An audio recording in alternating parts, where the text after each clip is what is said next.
तरमीम कलदम करार अवामी ओहदों पर बैठे तमाम अफराद के नैब मुकदमात बहाल। नैब कानून में तब्दीली से खत्म किए गए करप्शन केसेस के तमाम फैसले भी कलदम। नैब को 50 करोड़ रुपए से कम मालियत के करप्शन केसेस की तहकीकात की इजाजत। चीफ जस्टिस की सरबराही में सुप्रीम कोर्ट के 3 रुकनी बेंच ने फैसला सुना दिया। मुतादिद नैब तरमीम कानून के बरक्स करार। चेयरमैन PTI की दरख्वास्त काबिल समात। फैसले में कहा गया कि करप्शन केसेस जहां रुके थे वहीं से 7 रोज में शुरू किए जाएं। आमदन से ज्यादा असासाजात वाली तरामीम सरकारी अफसरान की हद तक बरकरार रहेंगी। तमाम तहकीकात और इंक्वायरीज बहाल करने का भी हुक्म। जस्टिस मंसूर अली शाह का इख्तलाफी नोट शामिल।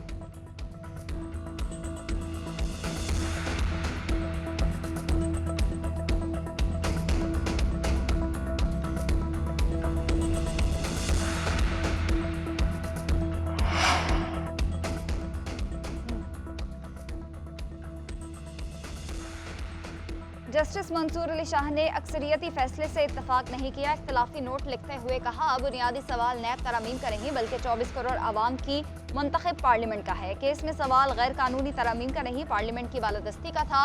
अक्सरियती फैसला पार्लियामेंट के इख्तियारात को समझने में नाकाम रहा। पार्लियामेंट का कानून साजी का इख्तियार कभी खत्म नहीं होता। अगर पार्लियामेंट नैब कानून बना सकती है तो उसको वापस भी ले सकती है और तरमीम भी कर सकती है।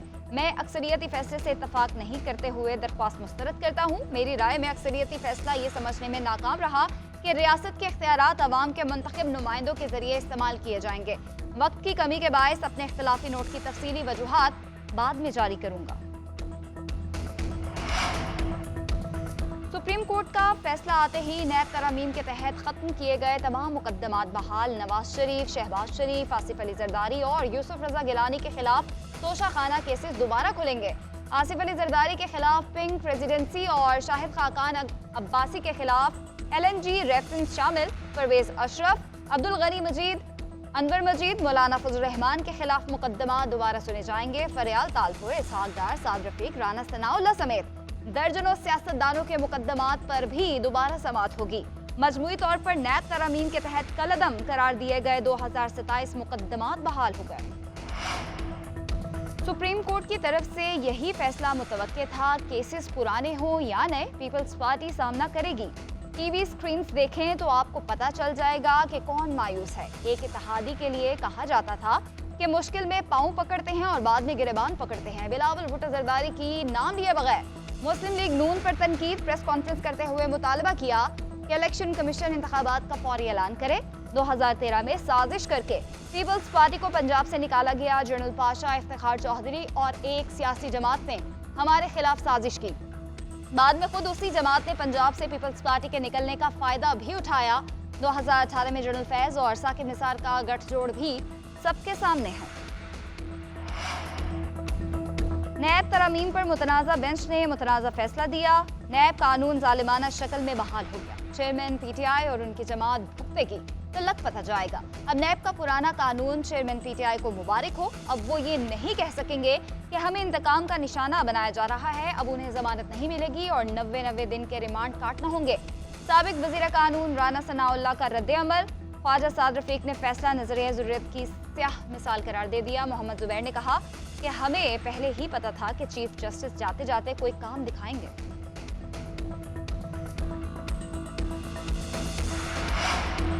नैब तरामीम पर वजारत कानून अपना मौक़िफ़ बयान करेगी। वजारत कानून के मौक़िफ़ के बाद जो फैसला होगा शेयर कर देंगे। निगरान वज़ीर आज़म का सुप्रीम कोर्ट के फैसले पर रद्द अमल।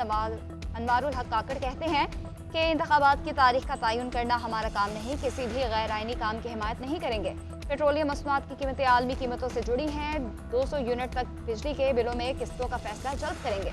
मीडिया से गुफ्तगू करते हुए कहा, गैर कानूनी मुकीम लोगों की पाकिस्तान में कोई जगह नहीं। गैर कानूनी रिहाइश पजीर अफराद को उनके मुल्कों में वापस भेज दिया जाएगा।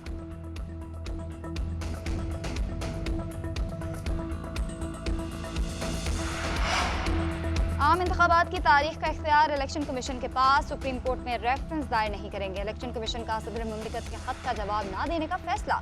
ज़रा इलेक्शन कमीशन के मुताबिक सदर ने कौमी असम्बली के इंतखाबात की बात की है, सूबों की नहीं की। अगर गवर्नर सूबों के इंतखाबात की तारीख अलग दें तो आईनी बहरान पैदा होगा। इंतखाबात एक साथ नहीं हो सकेंगे। सदर मुमलिकत सुप्रीम कोर्ट में रेफरेंस दायर करने में आज़ाद हैं। आम इंतखाबात जनवरी के आखिर में होंगे। किसी से डरते हैं ना, कोई दबाव है। आम इंतखाबात पत्थर से लकीर हैं, कोई रुकावट नहीं है। 30 नवंबर तक हल्का बंदियां मुकम्मल कर ली जाएंगी।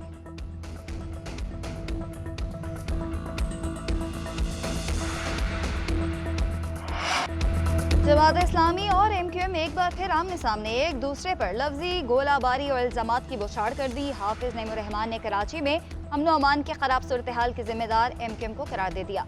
कहा अवाम मुत्तहिद होकर मुत्तहिदा को मुस्तरद कर चुके हैं, अब गुब्बारे में हवा नहीं भरी जा सकती। एमक्यूएम पाकिस्तान के रहनुमा मुस्तफ़ा कमाल का जवाबी वार जमात इस्लामी को मुनाफिक करार दे दिया। बोले कराची के बच्चों की जिहाद के नाम पर जानें ली गई।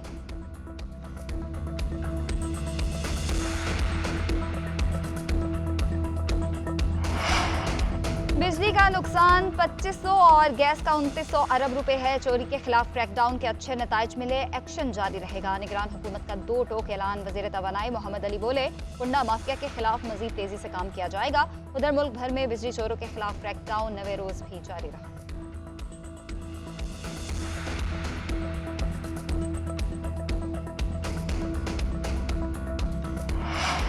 हुकूमत का तरसीलाती ज़र बढ़ाने के लिए अहम इकदाम का ऐलान। निगरान वज़ीर ख़जाना शमशाद अख्तर कहती हैं ओवरसीज़ पाकिस्तानियों के लिए सुहनी धरती रेमिटेंस स्कीम बना ली। समंदर पार पाकिस्तानी ऑफिशियल चैनल से ज़र मुबादला मुल्क में भेजे। बाहर से पैसा भिजवाने वाले या वसूल करने वालों को फीस नहीं देना पड़ेगी। हुकूमती इकदाम से मुख्तलिफ शोबों में बेहतरी आ रही है।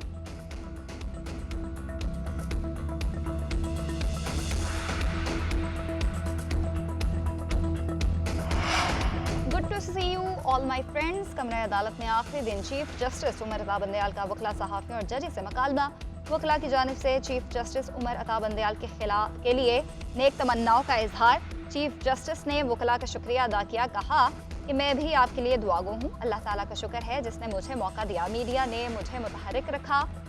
बार्स की जानिब मिलने वाले ताउन पर भी शुक्रगुजार हूँ। हमारा फरीज़ा है कि सबको तहम्मुल से सुने। बार की तरफ से हमेशा ताउन और सीखने को मिला। चीफ जस्टिस उमर अता बंदयाल के रिटायरमेंट के बाद नामजद चीफ जस्टिस काजी फाइज ईसा जिम्मेदारियां संभालेंगे।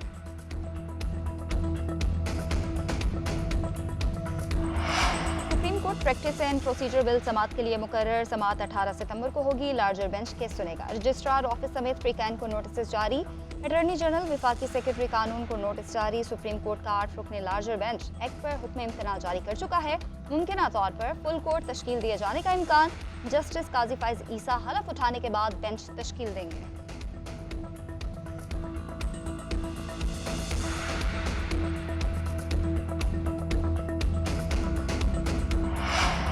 कोयटा के इलाके तुंगी में शहीद होने वाले सूबेदार कैसर रहीम की नमाज जनाजा अदा। जसद खाकी आबा इलाके रवाना।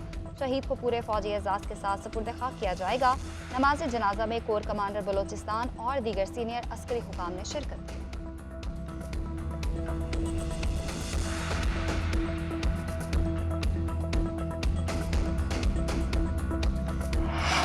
एशिया कप के सुपर 4 मरहले का आखिरी मैच बंगाल टाइगर्स का जादू चल गया। भारत को 6 रन से शिकस्त। शुभमन गिल की 121 रन की इनिंग्स रायगा। बांग्लादेश के मुस्तफिजुर रहमान ने 3 खिलाड़ियों को आउट किया। बांग्लादेश की सुपर 4 में ये वाहिद फतह है। इतवार को भारत और श्रीलंका एशिया कप के फाइनल में मद्दे मुकाबले।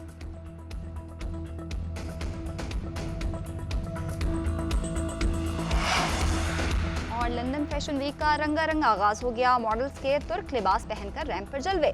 देखने वाले खूबसूरत मलबूसात को देखते ही रह गए।